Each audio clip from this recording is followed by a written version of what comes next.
Hi friends, मैं पुरिंदर खाई। Friends, आज की हमारी गेम मैग्नस कार्लसन और अलीरेजा फिरोजा के बीच की है। चेस डॉट कॉम पर एक chess dot com classical tournament खेला गया था। फ्रेंड्स, यहाँ पर इन दोनों खिलाड़ियों के बीच में एक मुकाबला हुआ था, राउंड नंबर 5। तो चलिए, अलीरेजा फिरोजा ने यहाँ E4 के साथ शुरू किया। E5 का रिस्पॉन्स यहाँ मैग्नस कार्लसन ने दिया। बिशप आया C4 स्क्वायर पर, देन बिशप ओपनिंग होगी। नाइट F6, यहाँ ब्लैक का रिस्पॉन्स आया D3 simple. C6 night F3 D5 bishop के साथ कटाओ इसको। B3 स्क्वायर पर bishop D6, then knight B goes to D2। Castle यहाँ दोनों साइड्स का आया। रुक E8, देन रुक आया E1 स्क्वायर पर। Knight D goes to D7, then हुआ C3 night C5। Obvious move बनता है बिशप को हटाने का, हुआ वो गया C2 स्क्वायर पर। Then D takes E4, D takes E4 ठीक ठाक है, इतनी कोई दिक्कत है नहीं। वैसे बिशप C7 के ऑप्शन को पहले यहाँ पर ब्लैक ने चुना। क्वीन गई E2 स्क्वायर पर, देन हुआ क्वीन E7, B4 नाइट पर अटैक है। अब प्रेशर बनना शुरू हुआ। नाइट कहाँ गया? E6 स्क्वायर पर। और इस नाइट के लिए बेटर आउटपोस्ट बिल्कुल है एग्जैक्टली। देन नाइट C4 और यहाँ हाँ, पॉन पर अटैक, प्रेशर है नॉट अटैक। नाइट को हटाना ही पड़ेगा। F4 square is the best one. लेकिन ऐसा करने के बाद यहाँ अलीरेजा फिरोजा को एक बेटर चांस मिलता है। वो कैसे? बिशप टेक्स F4 होने के बाद ई टेक्स F4 जब हुआ तो एक ठीक ठाक पैसेज यहाँ इस E5 ई पॉन को आगे बढ़ने के लिए मौका मिलता है। E5 यहाँ हुआ, नाइट पर अटैक बना। ऑब्वियस है, तीन अटैक यहाँ वाइट नहीं, चार डिफेंसेस हैं यहाँ इस पॉन पर, तीन अटैक के सामने वाइट के।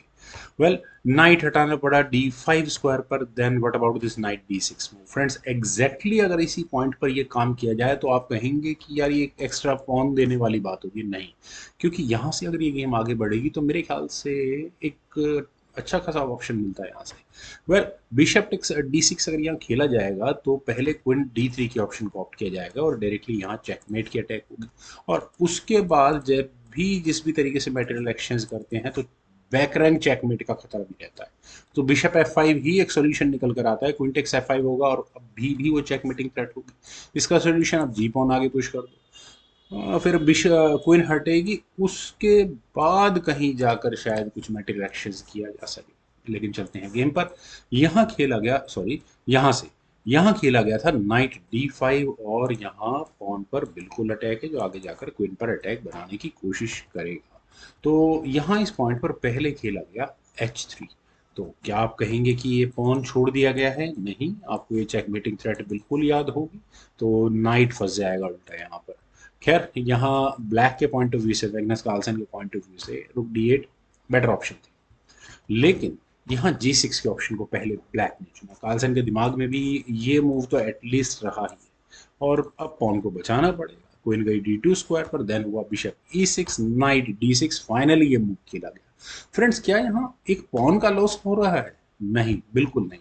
अगर यहाँ बिशप टेक्स D6 किया जाएगा, मैं अक्सर कहता हूँ टैक्टिकल ऑप्शन, जब भी आप टैक्टिक्स ढूंढे तो उस पीस को ढूंढे जो अनडिफेंडेड हो या अनडिफेंडेड करवाया जा सकता हो। आप यहाँ D6 स्क्वायर पर देखिए, ई टेक्स D6 होगा और क्वीन टेक्स D6 होने के बाद क्वीन हो चुकी होगी अनडिफेंडेड। तो जो अभी बैटरी एक्सचेंज हुआ है उसके बाद जैसे ये सी पॉन पुश होगा, नाइट ऑलरेडी पिन है। C4 के बाद थोड़ी सी प्रॉब्लम कार्लसन को होगी, लेकिन गेम इक्वल नहीं मानी जाएगी वहां से भी। खैर, यहाँ खेला गया रुक एट गोज टू D8। पहले यहाँ पर कार्लसन ने किया, देन हुआ C4। नाइट को तो हटाना पड़ेगा। नाइट गया B6 स्क्वायर पर, सी पॉन पुश। ओके, बहुत स्ट्रांग चेन बन चुकी है यहाँ D6 स्क्वायर तक।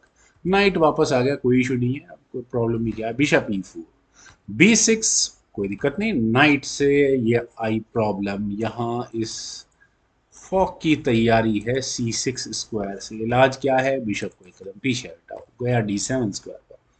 बिशप टेक्स D5 और फाइनली एक आइसोलेटेड सेंटर का पॉन बना लिया है व्हाइट ने। सी टेक्स D5 बचाने के लिए नहीं। Well, queen takes F4, finally एक पॉन लिया गया और यहाँ बिल्कुल प्रेशर है। क्वीन वैसे भी नहीं हटती, हटाएंगे कहाँ इसको?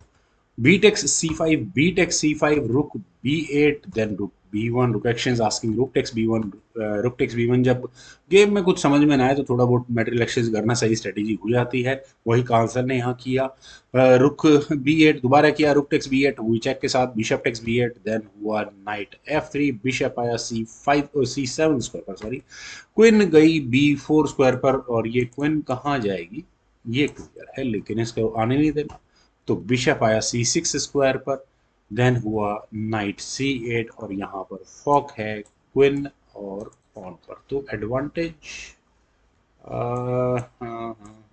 नॉट आएगी, पहले तो क्वीन बचानी होगी। क्वीन गई D7 स्क्वायर पर, देन हुआ नाइट टेक्स A7, और अब यहाँ बिशप पर भी प्रेशर है। बिशप हटा A4 स्क्वायर पर, और नाइट को निकालने के साथ तो इश्यूज होंगे ही होंगे। क्वीन गई B7 स्क्वायर पर, और अब डार्क स्क्वायर्ड बिशप जरूर पिन हो चुका है, तो हुआ D4 पहले यहाँ पर खेला गया। लेकिन यहाँ अलीरेजा फिरोजा का एक ही मूव मुझे नजर आ रहा है, क्वीन पर अटैक बनाने का, C6, और अब यहाँ से क्वीन कहाँ हटे, क्वीन E7, यहाँ पॉन के बदले में पॉन की कोशिश रखनी चाहिए थी।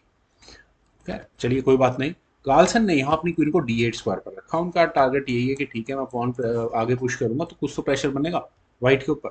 वेल क्वीन B4, और यहाँ बिशप है बिल्कुल प्रेशर में है, और पॉन को लेने की भी तैयारी हो चुकी है। बिशप गया C2 स्क्वायर पर, देन हुआ night B5।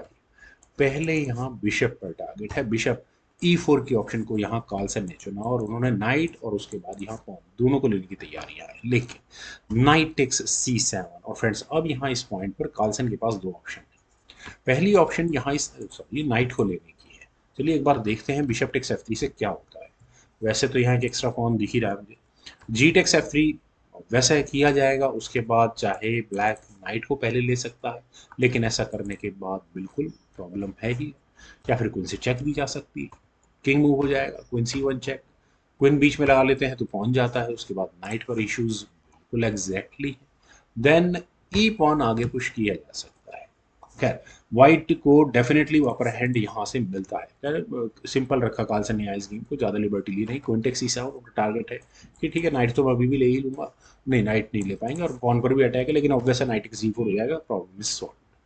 Queen takes E5, pawn जरूर गया लेकिन क्वीन गई C4 स्क्वायर पर, और आगे क्या इरादा है, आगे यहाँ बस सिंपल पॉन आगे पुश करना है। क्वीन G5, फाइनली कार्लसन इतना आराम से हार तो मानने वाले हैं नहीं। चेकमेटिंग थ्रेड दी, कुछ अपने चांसेस लिए, F1 आगे पुश होगा ही होगा, बिशप पर अटैक बना, क्वीन E3 चेक हुआ, और जब किंग H1 स्क्वायर पर गया तो यहाँ इस मूव के बाद फाइनली मैग्नस कार्लसन को रिजाइन करना पड़ गया। रेजिग्नेशन का रीजन फ्रेंड्स अगर मैं क्या समझाऊं, बचा ही क्या इस गेम में। सबसे बड़ी प्रॉब्लम, पहले तो दो पॉन्स एक्स्ट्रा है अलीरजा फिरोजा के पास, किस किस को लेंगे, किस किस को बचाएंगे यहाँ से। और सबसे बड़ी बात, सी पॉन को रोकना ही अपने आप में बहुत बड़ा चैलेंज होगा आने वाले समय में। चलिए थोड़ा आगे बढ़ा देते हैं। क्वीन D3 जैसे ऑप्शन अगर चुनी हुई है, एक्शन की कोशिश की भी जाएगी। अभी भी नाइट ऑलरेडी खतरे में है, नाइट बचाए तो बचाए जाए, कहाँ जाए, नाइट को बचाना वैसे ही बहुत मुश्किल हो जाएगा, सॉरी बिशप को, बिशप बिशप बचाना वैसे ही बहुत मुश्किल हो जाएगा। क्वीन हटा देते हैं, उसके बाद फिर वही बच्चे भगाओ इस पॉन को, क्वीन से चेक दे दो, कोई प्रॉब्लम नहीं, दैट्स इट।